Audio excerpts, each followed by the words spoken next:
Hello and welcome. This is just my very quick take on the Against the Gods web novel, also known as ATG. This is one of the first web novels I ever started to read, and I just want to talk a little bit about it.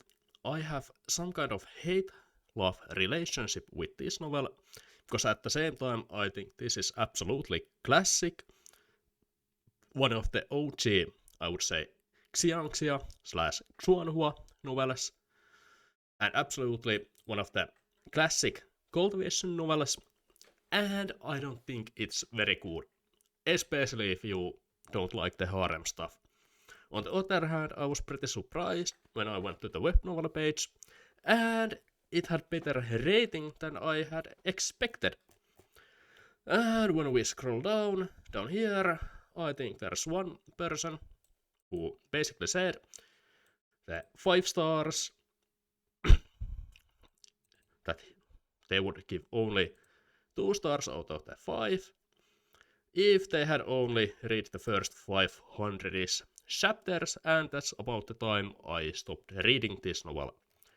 My main problem was that basically the translation was kind of slow, and we can still see it's still ongoing, and the release schedule is not that big.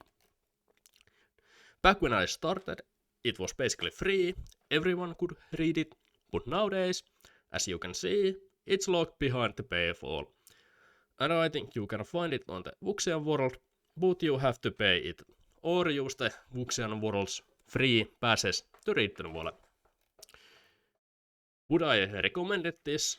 I have no idea, but I still find it quite interesting because I think it represents what I think cultivation novel is. It's basically ultimate arrogance, absolutely not giving up, and just constantly powering up and leveling up. And it does that pretty good.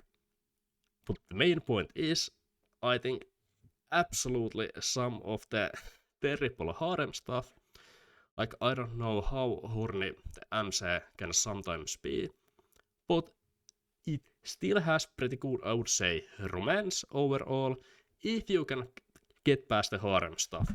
Also, I would say it has pretty interesting story and overall plot, if you can get over the plot armor and the absolute arrogance of the MC.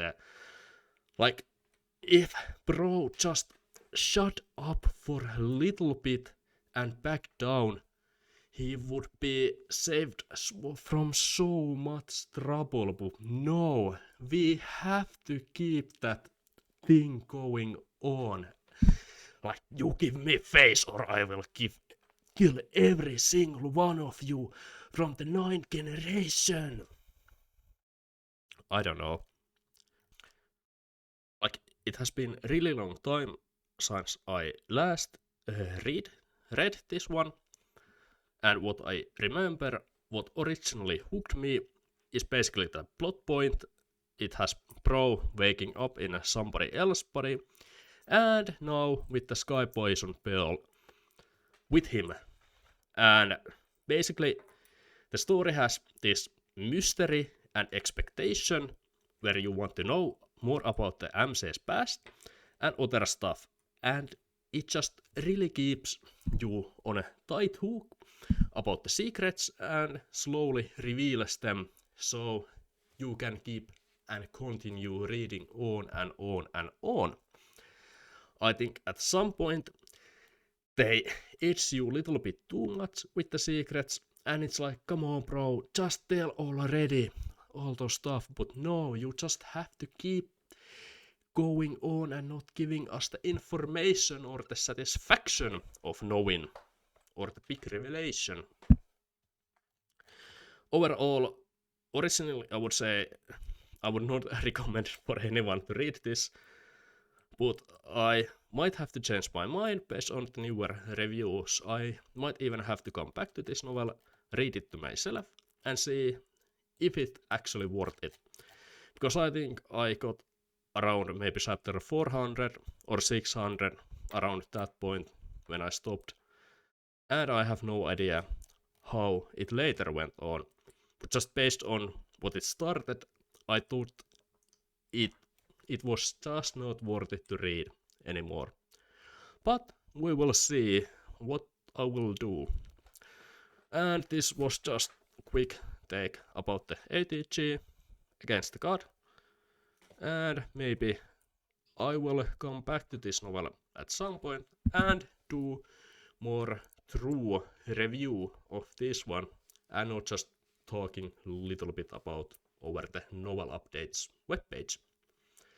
And it seems I don't have ad blocker, so it just gives me job information trying to get me to work.